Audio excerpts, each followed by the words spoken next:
6वी zone मराठीमध्ये मी सावी तुमचं खूप खूप मनापासून स्वागत करते.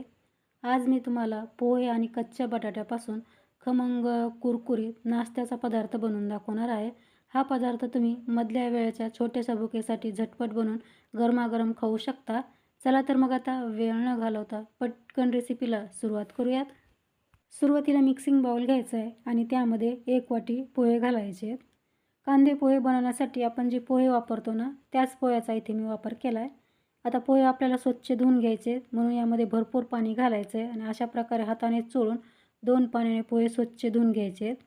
आता या धुतलेल्या पोह्यामध्ये आपल्याला छोट्या चमच्याने 5 ते 6 चमचे पाणी घालायचं आहे आणि पोहे भिजण्यासाठी असे साईडला ठेवून द्यायचे आहेत.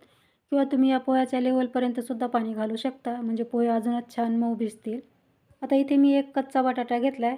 बटाटा माझा मोठ्या साईजचा आहे, म्हणून मी एकच घेतला आहे. तुमच्याकडे जर छोटे बटाटे असतील ना, तुम्ही इथे 2 किंवा 3 बटाट्याचा सुद्धा वापर करू शकता. आता या बटाट्याची आपल्याला अशा प्रकारे साल काढून घ्यायची आहे. आता बटाट्याची साल काढून झाल्यानंतर बटाटा आपल्याला चिरून घ्यायचा आहे.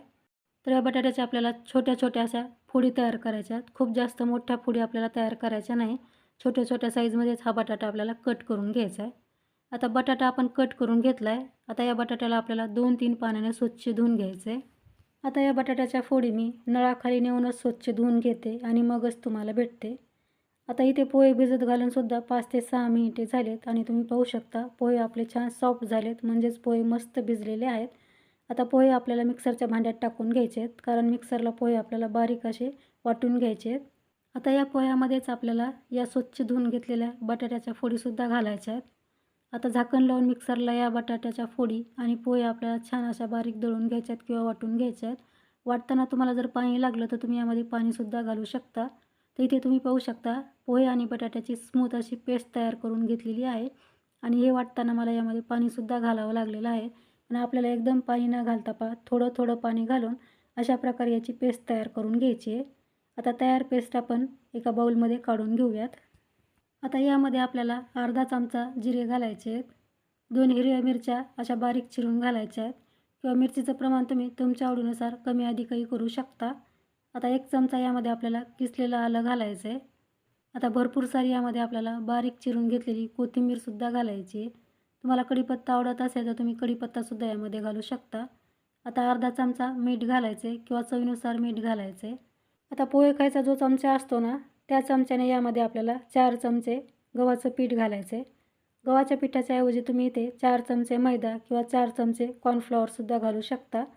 गव्हाचं पीठ आपण यामध्ये घातल्यामुळे या पिठाला किंवा या मिश्रणाला छान बाइंडिंग येतं, म्हणून इथे आपण पिठाचा वापर केला आहे. आता हे संपूर्ण मिश्रण आपल्याला अशा प्रकारे छान मिक्स करून घ्यायचं आहे. गव्हाचं पीठ यामध्ये मिक्स केल्यानंतर हे मिश्रण मला थोडंसं घट्टसर वाटतं आहे, म्हणून आपल्याला यामध्ये 1 ते 2 चमचे पाणी घालायचं आहे याची कन्सिस्टन्सी ॲडजस्ट करण्यासाठी. आता परत आपल्याला छान मिक्स करून घ्यायचं आहे. हे मिक्स केल्यानंतर आपल्याला 2-3 मिनिटे या पिठाला एका डायरेक्शनमध्ये अशा प्रकारे फेटून घ्यायचं आहे, कारण हा नाश्ता आपण सोडा किंवा इनो न वापरता करतो आहे. म्हणूनच आपल्याला या मिश्रणाला फेटून घेणं गरजेचं आहे, तरच आपला नाश्ता छान हलका, कुरकुरीत आणि जाळीदार होईल म्हणून. तर तुम्ही इथे पाहू शकता पीठ मी छान असं फेटून घेतलेलं आहे. मस्त हलकं आपलं हे पीठ तयार झालं आहे. एकदम परफेक्ट आपलं नाश्ता बनवण्यासाठी पीठ तयार झालं आहे. आता लगेच आपण नाश्ता बनवायला सुरुवात करूयात. तर आज आपण बनवतो आहे पोहे आणि बटाट्याची खमंग कुरकुरीत भजी किंवा त्याला आपण पकोडेसुद्धा म्हणतो. तर इथे मी त्यासाठी तेल अगोदरच गरम करायला ठेवलं होतं. हे भजी बनवताना तेल आपल्याला कडकडीत गरम करून घ्यायचं आहे आणि मगच त्यामध्ये अशा प्रकारे ही भजी सोडून घ्यायची आहेत. आणि भजी तेलात सोडल्यानंतर आपल्याला गॅसची फ्लेम मिडियम करायची आहे आणि मिडियम गॅसवरती अशा प्रकारे ही भजी आपल्याला छान खमंग कुरकुरीत होईपर्यंत तळून घ्यायची आहे.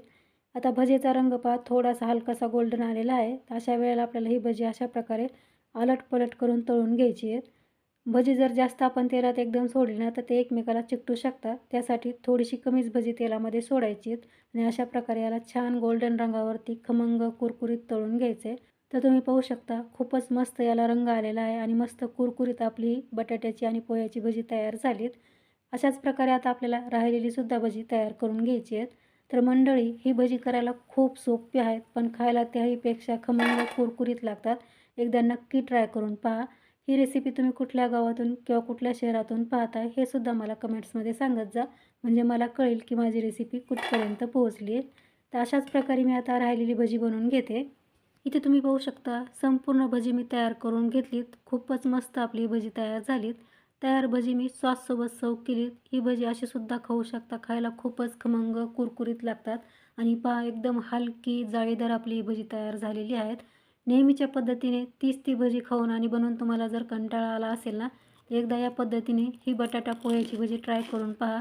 रेसिपी कशी वाटली कमेंट्समध्ये मला नक्की सांगा. रेसिपी आवडली असेल तर रेसिपीला लाईक, शेअर करून चॅनलला सबस्क्राईब करायला सुद्धा विसरू नका. तर लवकरच भेटू आणखी एका अशा छानशा रेसिपीसह. तोपर्यंत मस्त खा आणि हेल्दी राहा. धन्यवाद.